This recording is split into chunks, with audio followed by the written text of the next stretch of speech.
તો રામ રામ ને સીતારામ બધા ભાઈ. તો આજે જઈશું અમે આ મેળો જોવા. વિદેશનો મેળો કેવો હોય છે, ત્યાં વોટર શો જોયો. પબ્લિક અરેબિક લોકોનો મેળો કહેવાય ને, તો આ છે. તો આ છે વોટર શો. ત્યાં બધે ફૂલ મજા આવી ગઈ છે ભાઈ. આર્ટિસ્ટ શો છે, તમે જોજો આખો તો તમને ભાઈ ખબર પડશે કે ભાઈ દેશી મેળા તો તમે જોઈ લીધા, પણ વિદેશી મેળા જો આ છે ડ્રોન શો.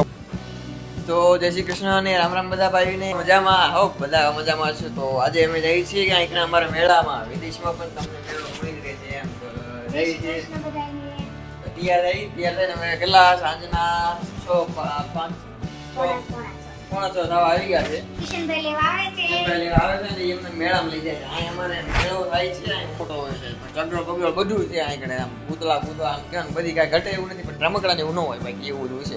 તો જોઈને હું છે તમને બધા વિડીયો કન્ટિન્યુ બનાવી લેજો. નવા હોય તો સબસ્ક્રાઈબર લેજો ને એક લાઈક કરી દેજો, બરાબર? એટલે મજા આવે અમને વિડીયો બનાવવાની. હેલો, તો જો હવે અમે જઈએ છીએ ફરવા જઈએ છીએ, પણ બહારનું ટ્રાફિક જો હું તમને બતાવું. આટલું ટ્રાફિક છે, ખબર નહીં અમારે જ્યાં ફરવા જવાનું છે ત્યાં અમે કેટલા વાગે પહોંચે. 6 વાગ્યા છે, લગભગ 7 વાગે તો પહોંચ્યું એવું લાગશે. અમે જઈએ છીએ ફરવા. તો હાલો તમે પણ.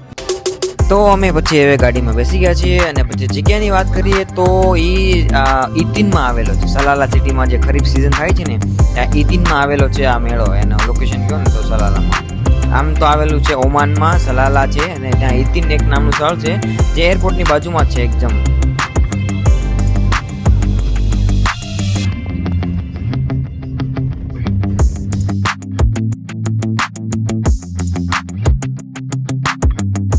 પાર્કિંગની પણ જગ્યા ન મળે, એટલું પબ્લિક. અને જ્યાં જો ને આગળ તમને લગભગ 2 વ્હીલ તો એકય દેખાશે જ નહીં, બધી 4 વ્હીલ છે, કારણ કે 4 વ્હીલ જગ્યા જાય છે. તો પછી હવે અમે અંદર મેળામાં પહોંચી ગયા છીએ, અને મેળામાં પહોંચતા એટલું પબ્લિક દેખાણું કે ભાઈની વાત જ જવા દે. આ બધા છે ને અરેબિક લોકો છે. ઓમાનમાં બધા અલગ અલગ કન્ટ્રીમાંથી આવેલા છે. કુવૈત, સાઉદી અરેબિયા, દુબઈના. મોસ્ટલી પબ્લિક દુબઈના અને સાઉદી અરેબિયામાંથી જ છે. અને આ સિઝનમાં ખરીફ સિઝન કહેવાય છે. ફક્ત ને ફક્ત આ આંકણે જે હરિયાળી છે ને, ગ્રીનરી, વરસાદ જોવા અને એ બધું જોવા જ આંકણે આવે છે.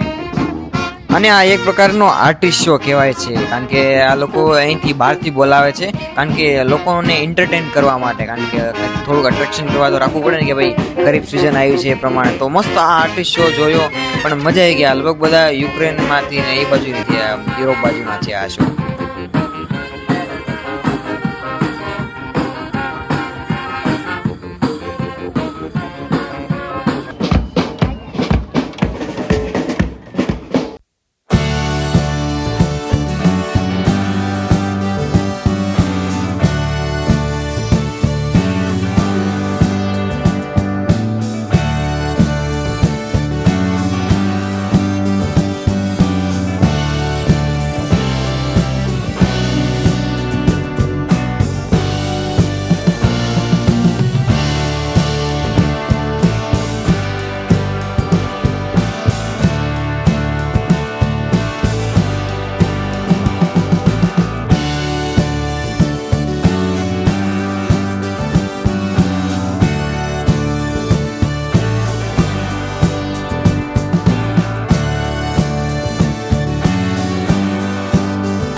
બીજો ફટાકડા